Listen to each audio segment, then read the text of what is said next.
Careful how I you just answer, don't sir. have a memory Oh, no. of having a conversation with you prior to the plea. So I at this point, I would say I just don't recall. All right, so you've got Derek right up here. He's getting back on the stand. That is Mounk Tounk's attorney of 15 years who we threw under the bus. I apologize for being a little late. We just now got ready anyway. Thank you. Go ahead and continue with your examination. Good morning, Terry. Thank you, Your Honor. And good morning again, Mr. Wright. How are you? Good morning. Mr. Wright, yesterday we were discussing representation of clients that you've had and your responsibilities as it relates to them.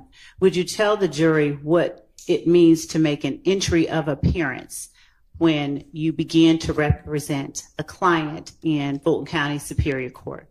All right, here we go. When Put him on the hot seat. we are hired to represent a client, and this is really civil, criminal, anything, you make an entry of appearance with the court so that you are officially letting the court know, I have been retained to represent this individual in whatever the matter is. That entry will generally... I'm sorry, Mr. Wright. That's right. I'm trying to get you some That, I'll just sit back. That entry of appearance will identify the court, identify yourself, identify the client, and basically shows your role that you are officially in that case. Is it required that you make an entry of appearance anytime that you begin to represent a person in a criminal matter in Fulton County Superior Court? Yes. Okay. And once you make an entry of appearance, does that announce to the court, the state, and any other attorneys that are interested that you solely, along with whomever you designate, are the person that is representing that person? Essentially, yes. All right. And once you make an entry of appearance, are you bound to that person until you yourself just... Better question. Yeah. Once you make an entry of appearance, Yeah. can you unilaterally decide, I'm tired of you, I'm gone, and do nothing else? Let me answer it in two ways. In terms of the court seeing you as the official representative or the authorized representative of that person, until you're released by the court, you remain that person's attorney as far as the court's concerned. Sometimes there may be a falling out or just a parting of ways between attorneys and clients prior to that. But until you get the court's approval on a motion to withdraw or substitution of counsel, but until you're released by the court, you remain that person's attorney. Would you tell the jury the steps that a criminal case, for instance, when you send in an entry of appearance or file an entry of appearance, is it always at the same place in a criminal proceeding, at the very beginning, middle, end? It really depends on when you're retained by the client or the client's family. Sometimes you can come in the very beginning before a case is indicted. That's when you hear words like prelim or first appearance or things of that nature. Or much later on at indictment, where you have arraignments and other initial proceedings for indicted cases. Or sometimes you're hired much later in the process. The case may be on the trial calendar already. So it really varies with each case. When do you actually come on board? Do you recall the stage of trial or the stage of the criminal process for case 22 SC 183572, this particular case you're testifying in, or the predecessor indictment that this superseded? Do you recall the point at which you filed an entry of appearance for Antonio Sledge, the point in this case, not necessarily the date, just where the case had gotten to? I don't remember the exact date that I filed an entry of appearance, but I was involved in the case before it was indicted, meaning he was affected by this case long before indictment. So we had some initial things, a preliminary hearing, and things of that nature that we had to deal with. So I can't give you a date, but very early on, even well before the case was indicted, I was involved in the case. Okay. And when you say you were involved in the case, are you specifically referring to what ultimately turned out to be this indictment? Yes. All right. When you are have filed an entry of appearance and you remain on the case, and the case is placed on a trial calendar here in Fulton County Superior Court, and it reaches, say, a final plea stage, would you explain to the jury generally, not fully in detail, but what final plea means as you understand it here in Fulton County? Okay. To give you a quick primer on criminal cases, once the case is formally charged or indicted, you have an arraignment. That's where you formally plead guilty or not guilty. Then you have what we call sort of a discovery. That's where the state provides what their evidence is.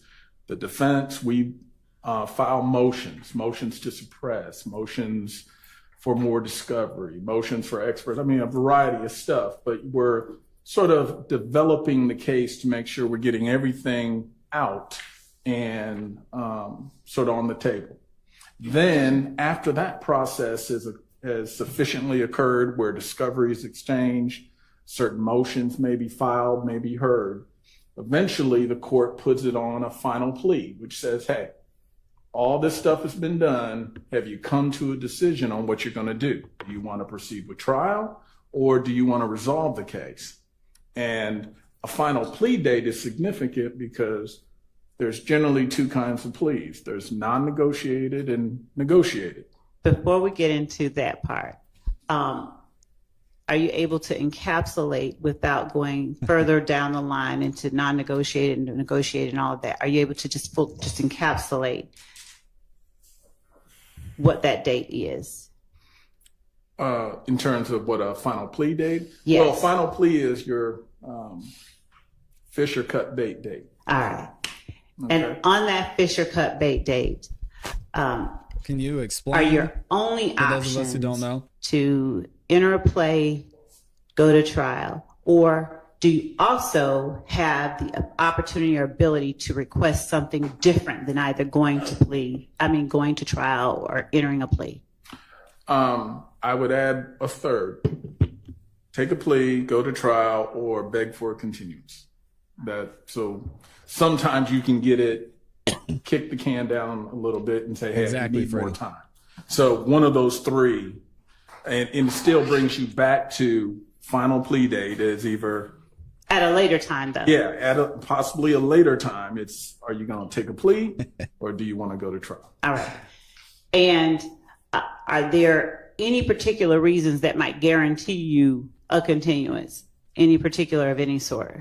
Depends If on the there's judge, a probably. major issue with discovery, something that either hasn't been disclosed, sometimes a medical condition of the attorney, the client, something extraordinary generally. Some courts are a little stricter on holding that final plea date and holding our feet to the fire, and other courts are a little more flexible. Were you to tell a court that you simply are not ready, you cannot be effective, are you generally given a continuance if you request one? Generally, yes, and I would caveat depending on the judge, depending on the court. Some courts, again, are much more firm and strict because, again, they're trying to keep cases on track. Right. Will you know what the court is going to do without asking? Generally, if you've been around long enough, you've gotten to know the tendencies or the requirements of the different courts, yes. Let me ask a better question. Can you state with certainty whether you're going to get a continuance It's an if you don't education ask day, for for a sure. continuance? Your Honor, I'm going to object for relevance. Sustained. All right. So, You know, Miss are Love you likes to take able the to scenic tell route. the jury if you were at You were Mr. Sledge's attorney even before this case was indicted. Mhm. Did you appear with Mr. Sledge at a plea and arraignment?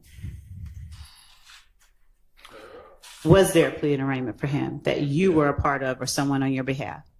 I'm not sure. And to explain that, this case occurs. I have a heart attack in March of Oh, dang. 22. That's terrible. So from that March 22 and then heart surgery, I'm off the grid, out of practice essentially until December. So of 22. Okay. So I'm out of pocket for about 9 months. So there are things which may have occurred before that, like, and I just don't remember if the arraignment had already occurred or not. I'm not sure, but I may have missed some things in that 9-month period when I'm on leave of absence. Okay. When I came back, I think arraignment, everything had already occurred because I think we were already quickly moving towards trial calendar. And were you already in conversation with the state during the time, even before you appeared back in court regarding this case and your client? Before December 28, 2022. I believe the sequence was in November. The state sent sort of a inquiry email, and I then contacted my client to firm up, hey, am I still your guy? Am I still your attorney? And are we going to be moving forward? And I think they also had to know, are you ready to come back? Right. Well, Normal my conversation. client. And I also had to make sure that, hey, I've passed all the tests. I've done everything necessary to be able to resume my practice. Everything fell into place. I did come back. And by December, I think, was when I started to communicate that, yes, I'm still his attorney. And we started to move forward with different things. I'm showing you what has been marked as State's Exhibit 450 Yankee. Would you take a look at that? And Your Honor, it's the 450 Yankee you've identified previously. Thank you. Without reading it out loud, rather, would you please look at it and tell me if you recognize the document that I have placed before you that is labeled 450 Yankee? I do. All right. How do you recognize it? This was an email that was sent to me, like I said, in November. And it was, when we receive a letter of this nature, it's sort of an inquiry. Without getting into all of the details, is that an email that I sent to you on November 30th? Yes. Shout out to Focus. Is there an attachment to the email that is also a part of State's Exhibit 450 Yankee? Yes. All right. And did that attachment also make its way to you in that email on November 30th? Yes. Is that a fair and accurate copy of both the email and the attachment that you received from the state on November 30th, 2022? Yes. Your Honor, the state tender states 450 Yankee as evidence. Thank you, Wright Street. Mr. Wright, would you please read the body of the email itself? And by the body, I'm talking about, yes. Okay. Good afternoon, Attorney Wright. It's always good speaking with you. In the event that your client wishes to speak with the state in this case, I've attached a standard proffer letter for your consideration. Please let me know if you can provide any further assistance. Adrian. Now, looking at the proffer letter that is attached, all right.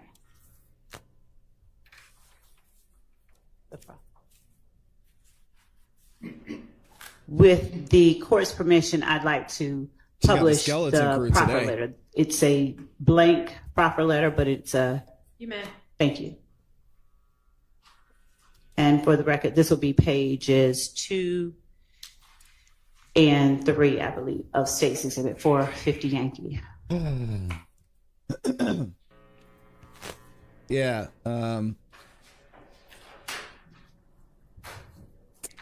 So let me stop here and answer a couple of y'all's questions. First of all, we have, and I'm going to mess up your first name, N Studios LLC says, how does this line of questioning prove any of the charges? It doesn't. And Sissy says, why is she questioning this attorney? Is this normal? Or is she covering her, her ass from screwing up with the witness? They had to do this. One, because there was communication back and forth. And two, because Mr. Sledge's defense for why he signed the plea deal in the first place was that he didn't comprehend, or he didn't understand, or he wanted things changed on his appeal that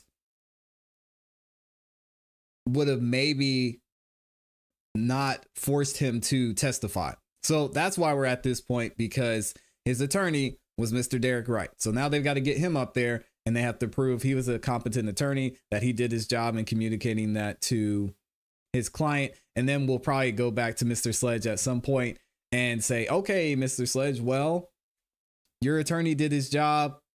Everything you heard and saw and initialed and signed to in this document is true. And either you got up on the stand and told the truth, or we can give you another chance and bring you back up here. So that's why we're at where we're at. Good morning to Northside, Pamela, and everybody else who's stopping back by the show too. Hopefully that makes sense. So y'all gonna have to bear with Miss Love, because she's taking the long way around. Terry says because Miss Love lied. That is, thank you. Wouldn't be surprising. While we are pulling that up, with a simple yes or no, is a proffer letter the same thing as a plea agreement? No. All right. And is that distinction made within the proffer letter that you received? The general language distinguishes between, scroll up to the first or page. at least makes it clear that this is not in itself a plea agreement. This is really just an agreement to start having conversation between the state and the client. All right. Mr. Wright, are you able to see the first paragraph of the proffer letter that is before you on the screen? Can you see that? I have some readers if you don't. No, I'm just trying to clear this audio box. May I approach? Yeah. And You may.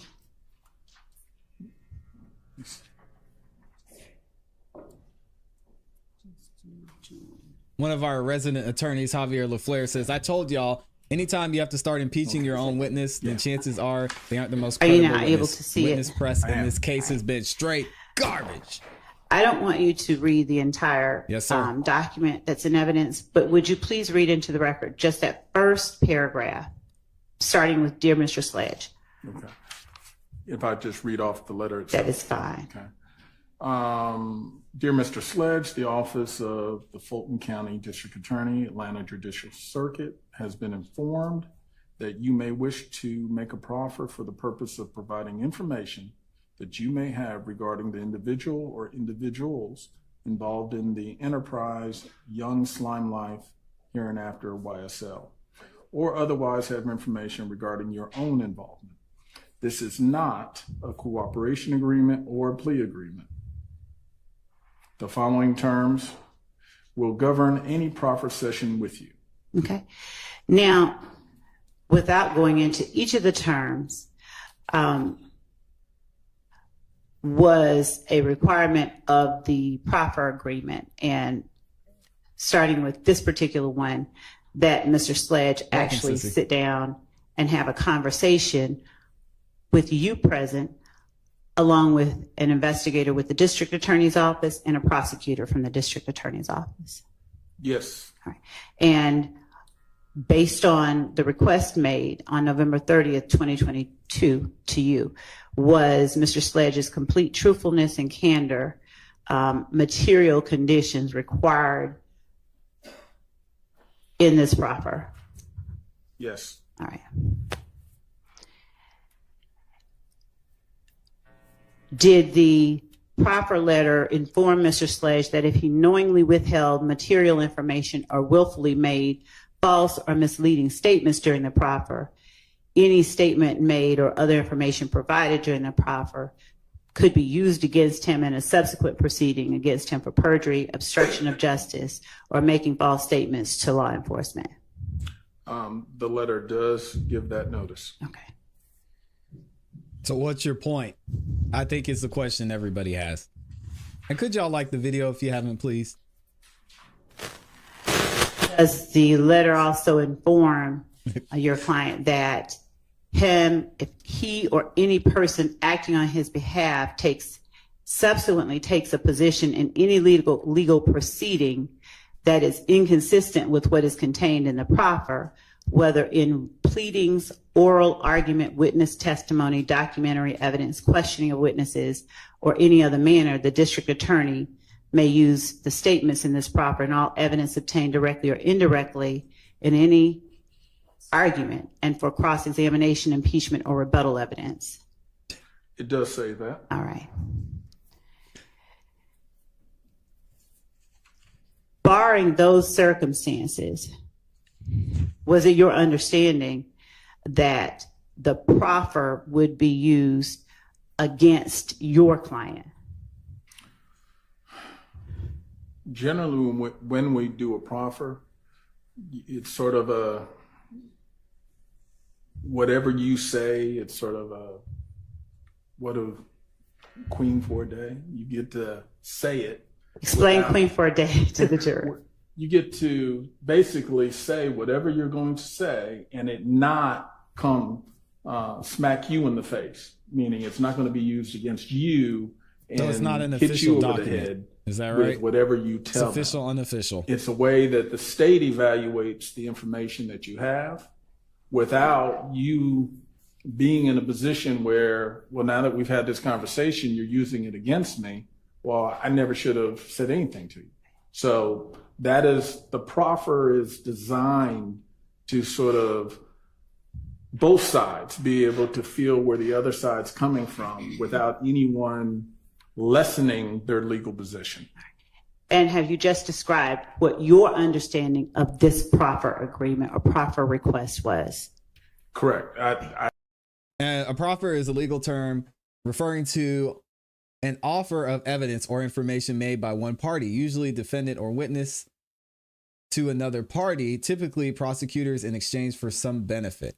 In simple terms, it's like a deal where a person tells the prosecutor what they know, often about a crime, in hopes of getting something in return, such as a reduced sentence or charges. However, the argument usually comes with conditions like being truthful. The proffer can be used as a way to negotiate a plea deal or immunity, but if the person lies or holds back information, the deal can fall apart. Any proffer on state, federal, I sort of hold that general opinion. Okay. It's a case-by-case basis, whether it's good or bad. So let's talk specifically about the language in this proffer. Does paragraph 2 of this proffer read, the office of the Fulton County District Attorney, herein after referred to the district attorney, requires complete truthful statements from you. Any statements made by you at this proffer cannot and will not be used against you in any grand jury proceedings or at trial against you in the district attorney's case in chief. No statement made by you during this proffer will be used against you to increase any future recommendation by the district attorney as to an appropriate sentence for you should you be charged in this matter. However, this agreement does not apply to any previous statements you made to law enforcement officers. Your Honor, Yes, sir. I'm going to object under relevance and also 403 waste of time. Your Honor, Yes. as it relates to questions on cross-examination about whether or not a request was made to sit down and speak with Mr. Sledge and Mr. Sledge's answer, the contents of a request to sit down and speak with Mr. Sledge and the circumstances or the requirements are relevant for the jury to assess any information they hear from witnesses on the stand. Okay, well, they've heard that occurred, so move on. Thank you. Sustained. Thank you. She was ready to pull that trigger too. She said, hey, Did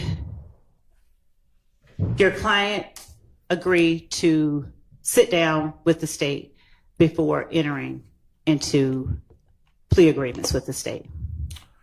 You know, I don't have any memory of us actually doing the proffer. I was going to ask you if you have a signed proffer agreement. That might help refresh my recollection. I remember receiving the proffer, at least the proffer letter. And then later on, we ended up in a plea negotiation, but I don't recall us actually executing the proffer process before that. Do you recall any verbal communications with the state conveying that your client did not wish to give a proffer? Do you recall any? Hang on. Objection, Your Honor, leading and suggesting an answer. I'm not suggesting an answer. It requires a yes or no answer, but it does not suggest one or the other. Overruled. Do you recall any verbal communications with the state? Again, because I don't have any recollection of actually doing the proffer, I do not think that we were in a position that we accepted the invitation for a proffer. I also have I mean, is it a bad sign when your lawyer says, I don't recall? It would be to me, like, oh man. have any recollection of actually doing the proffer. I do not think that we were in a position that we accepted the invitation for a proffer. I also have a specific recollection that a few weeks later, I then, based on some things which were sort of happening with the case, reached out to you, knowing the proffer had been extended and knowing, okay, like to have some more discussion about maybe resolving this case. Okay. Did any part of that involve your lying or your client agreeing to sit down with me to have a discussion before he entered into a plea agreement? Here we go. Meat and potatoes. Careful how you answer, I just don't have a memory oh no of having a conversation with you prior to the plea. So I at this point I would say I just don't recall that. I swear on everything I love, I had not watched this yet. I was not expecting him to say I don't recall. Oh man. Yeah, this is crazy. I just don't have a memory of having a conversation with you prior to the plea. He said I don't so recall. at this point I would say I just don't recall that. If it did occur, if you can refresh my recollection, but I don't recall there being a meeting between y'all. If your client wanted to meet with the state, would you have arranged it? Well, yeah, we certainly, if my client had expressed an interest, then I would, of course, it'd be my duty to follow up on that. That's and would wild. You, based on your practice, would you have sent that via email? How would you have conveyed? It may have been a phone call, but more than likely I would have emailed, so I would have had something in writing to confirm it. And if there had been such a meeting, there'd be a signed proffer letter because I would have wanted the protections of the proffer letter in place before that meeting. I wouldn't have put them in a meeting without a proffer.